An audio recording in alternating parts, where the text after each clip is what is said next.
everyone. Welcome into AZ Audibles. I'm Claudia Collins. It's a new name, but we've got the OG crew today. We've got Eric Sorensen and Zach Elvira. Today, we're talking about the schools that are heating up at just the right time. Zach, take it away. I have to go with Red Mountain right off the bat. I mean, Carter Crispin has been great at quarterback for the Mountain Lions. Jacoby Lane, Lennox Lawson, two great athletes that are really at his disposal when it comes to, throwing the ball and running the ball and doing really whatever Red Mountain wants. That team is peaking right now, and they just got a huge win over that Queen Creek squad that we saw really, push Chandler to the limits. They have one loss, which is to a very good Liberty squad. And I even said it last week when I saw that they did beat Queen Creek. I think the Mountain Lions have a legitimate, opportunity now to get into the open division. So that's the first team I'm going with. The second one is Mountain View, right down the road. They lost to the Mountain Lions, but right now they have bounced back with two very big wins over Mountain Point and Desert Vista. And Coach Joe Germain told me that they're kind of finding their identity now, even though it's the end of the season. And so I think that they're one of those teams that could maybe sneak into that open conversation, or at the very least get one of the top seeds in 6A. I think I'm going to have to go with Basha for this one. I know it feels like they don't meet the criteria because they're 9-0, but I'd say they had a relatively easy start to the season with an easy schedule. Their first real test came 2 weeks ago against Highland, and I'd say their schedule is getting more difficult, and they're proving themselves at the right time. They're a young team with a lot of talented sophomores, and the Bears have a really high-powered offense.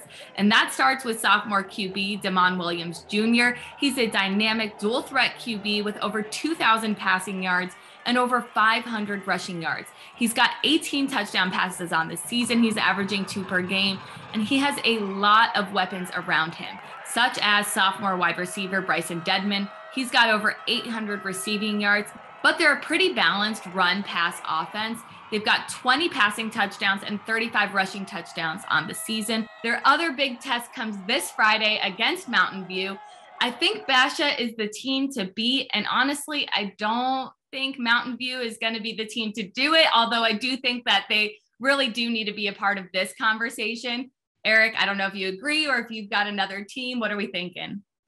Well, guys, I'm just going to throw a little curveball here. I'm going to go West Valley, East Valley, and then finish in the Central Valley. All right, let's start out west. The Glendale Cardinals, they are 8-1. They've won 8 games in a row. They just won their 3rd straight region title. Congrats to the Cards.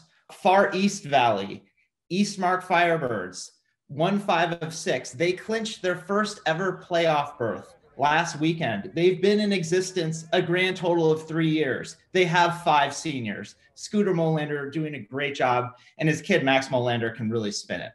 Let's focus in now. Central Phoenix, the Brophy Broncos. I think it's unanimous. This team is peaking at the right time under Jason Jewell. They are on a 5-game win streak. They sit at 6-2, 3-0 in region play.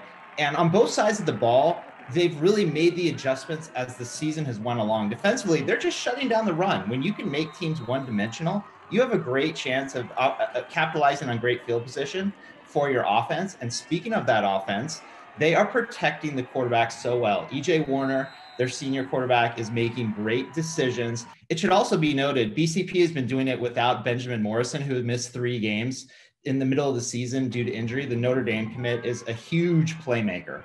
The big test for the Broncos, well, the next big test, is Friday night against Liberty. Zach, you mentioned them early.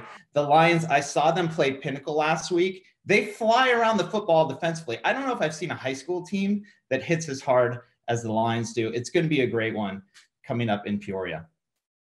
Well, that does it for this edition of AZ Audibles. If you want more AZ Audibles, you can head to sports360az.com.